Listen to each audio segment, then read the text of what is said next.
Bisphenol A, also known as BPA, is in the news again. It's unbelievable. It's in the news every other week, and here it is getting away scot-free. Well, now there's a study that shows that it can increase the risk of heart disease. Hard to believe.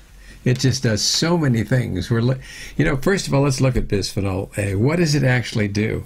It hardens plastic. That's about it. It hardens plastics, and it's used for a lot of places that are ubiquitous. We almost can't get away from it.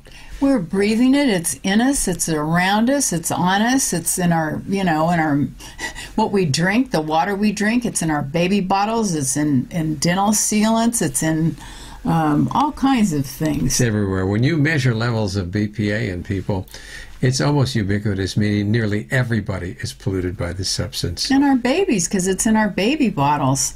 And some of the things that it can cause also, or that they've done studies to show that it can cause it, because there's controversy about it. Of course, the plastics industry thinks that it's okay, and big business thinks that it's okay. But, they've banned it in Canada and in a lot of Europe.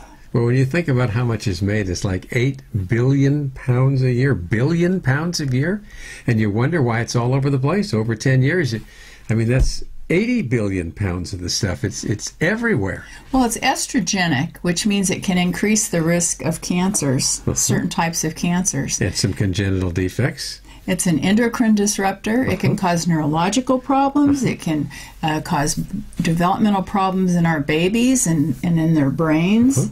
It's sort of almost like the last thing when you find out that it causes heart attacks.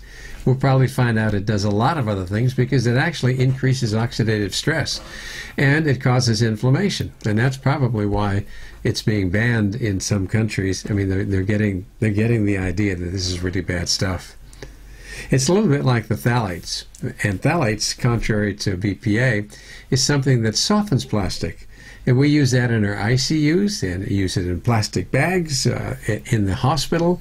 It's everywhere. And when you look at that, between the two of them, you've got a real epidemic of a toxic compound that we really need to get away from. Well, the other thing is that it's in the dust, and it's in DVDs, and it's in CDs. It's just like we're just sort of surrounded by this toxic soup. So the first step is to be aware of it and to try when you can to avoid using things that you don't have to, like when there's alternatives. Like, for example, it is possible to nurse your baby so you don't have to use a plastic bottle. Or when you want to use a baby bottle, you can get glass bottles.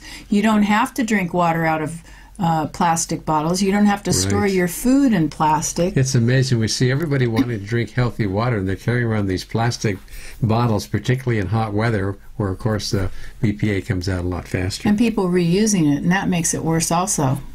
So let's keep in mind that we need to clean up our environment, and we need to start by stop polluting it. Things like BPA and phthalates need to be removed from the environment.